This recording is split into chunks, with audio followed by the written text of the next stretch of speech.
안녕하세요. 이제 20만 킬로를 넘긴 골프 7세대를 타는 아자마 골프입니다. 벌써 연비가 좋아지는 시기에 왔어요. 드라이브 하기에도 좋은 날씨예요. 물론 날이 추워지면 연비는 다시 떨어지고 눈도 오고 그렇겠지만요. 그래서 준비했습니다. 오늘은 출력을 지키면서 연비를 높이는 방법에 대해 이야기해 볼게요. 뭔가 솔깃하죠? 꽤 도움이 되실 겁니다.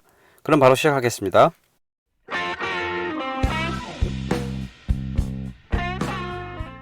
자동차 관리 요령이라고 나온 것들 보면 급출발 급제동하지 말고 트렁크에 짐 비우고 이런 것들이 있어요. 이건 다들 알고 계시는 내용이니까 그냥 넘어갈게요. 제목처럼 타이어만으로 연비를 8% 이상 높일 수 있습니다. 이 수치는 타이어 회사가 한 이야기니까 믿거나 말거나 할 수도 있지만 요즘 같은 고유가 시대에 8%면 적은 금액은 아니에요. 일단 타이어 공기압이 문제입니다.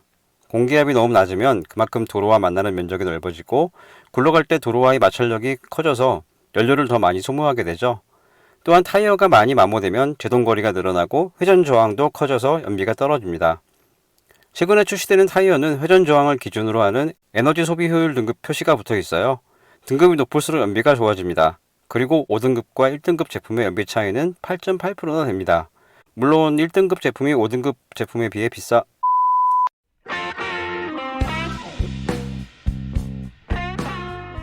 당연히 엔진오일을 교환하면 출력과 차량 컨디션이 좋아지겠죠.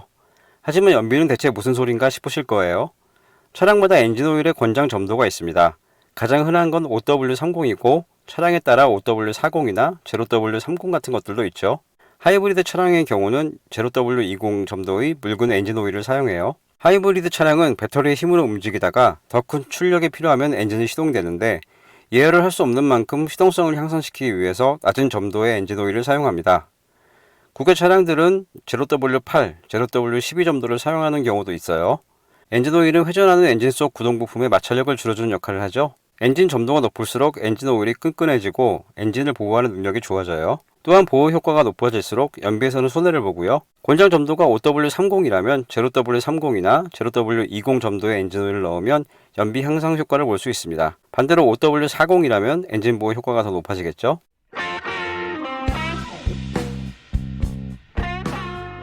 가솔린이나 디젤이나 환경오염 방지를 위해 배기가스를 다시 엔진으로 집어넣어 오염물질을 태웁니다. 상황이 이렇다 보니까 배기가스에 섞여있는 카본이 흡기 라인에 고착되고 그만큼 공기가 흐르는 통로가 좁아져서 공기 유입량이 줄어듭니다. 공기 유입량이 줄어드니까 자동차는 스스로 연료 분사량을 줄이게 되고 그만큼 출력이 떨어지게 되는 거죠. 그래서 흡기 라인에 쌓인 카본을 청소하면 출력이 좋아집니다. 정확히 얘기하면 떨어진 출력을 회복하는 거지만요. 그리고 DPF는 배기가스 속에 오염물질을 모아두었다가 연료를 넣어 태우는 역할을 합니다. 그런데 뭔가 태우고 나면 재가 남겠죠. 하지만 이 재는 DPF 안에서 빠지지 않으니까 따로 빼줘야 합니다. DPF 내부에는 새로 들어온 오염물질하고 이걸 태우고 남은 재가 공간을 채우고 있어요. 문제는 이 재의 양이 점점 늘어난다는 거죠.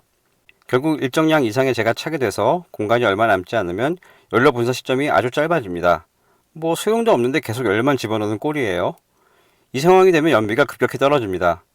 제 경우는 같은 조건으로 주행을 해도 거의 5km 이상 연비 차이가 난 적이 있어요. 대략 10만 킬로마다 흡기 라인과 DPF를 청소해주면 연비와 출력을 지키는데 꽤 큰 도움이 됩니다.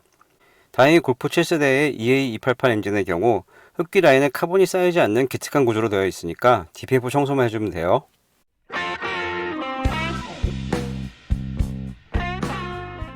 연료 계통도 연비와 출력에 영향을 미칩니다.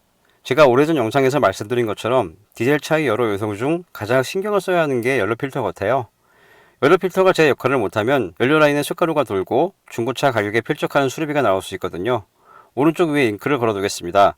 여러가지 수리 중 이게 제일 비용이 많이 나올 것 같아요. 문제는 폭스바겐 코리아가 이야기하는 연료 필터 교환 주기는 9만 킬로라는 거죠. 폭스바겐 코리아의 공식 입장은 이렇습니다. 이건 한계 수명으로 보면 되고 국가 또는 지역별 주행 환경이나 운전자의 운행 방식, 고객의 필요에 따라 일부 서비스는 권장 주기보다 미리 실시될 수도 있습니다. 라고 되어 있어요. 참 잘 빠져나가죠. 하지만 예전에는 3만 킬로였어요. 결국 3만 킬로는 권장 교체 주기고 9만 킬로는 한계 수명으로 보면 될 것 같습니다. 공식 서비스 센터가 이야기하는 권장 교체 주기가 너무 길다고 생각하시는 분도 계실 거예요. 왜 이 모양인지에 대해 영상을 만든 적이 있어요. 오른쪽 위에 링크를 걸어두겠습니다. 연료 필터의 주된 역할은 연료에 섞인 불순물을 걸러주는 것이지만 연료 속에 수분을 걸러주는 역할도 해요. 연료에 수분이 섞여 있으면 제대로 연소가 될 수가 없고 연료 라인에 부식도 생길 수 있죠. 연료 속의 수분을 없애는 방법은 여러 가지가 있지만 연료 첨가제를 쓰는 게 제일 간편합니다. 아울러 연료 첨가제는 연료의 옥탄가나 세탄가를 높여서 완전 연소 가능성을 높여 연비를 향상시켜주죠. 엔진의 때를 벗겨서 연비를 높여준다는 얘기가 있는데 이건 부가적인 기능이죠.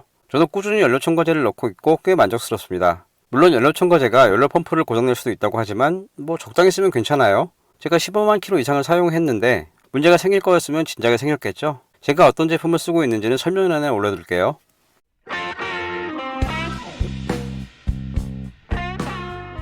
가솔린 차량의 경우 이그니션 코일과 스파크 플러그에 제대로 전기가 공급되어야 시동도 잘 걸리고 연소 효율도 올라갑니다. 디젤은 압축 착화 엔진이기 때문에 엔진 자체의 온도가 중요하고 이 온도를 만들어주는 게 에어 플러그죠. 주행 중에는 조금 차이가 있어요. 하지만 전기계통이 상태가 좋아야 전반적인 엔진 상태가 좋아지죠. 전기는 나온 만큼 들어가는 게 중요합니다. 그래서 마이너스 단자의 개수를 늘려서 전기가 흐르는 길을 늘려주는 접지 튜닝들이 있습니다. 물론 차량이 오래되면 접지 효율이 떨어지죠. 이럴 때는 접지를 늘려주면 나름의 효과를 볼 수 있어요. 실제로 접지 다이를 하는 분들도 많고요. 접지 다이를 하고 나면 차량 컨디션이 꽤 좋아집니다.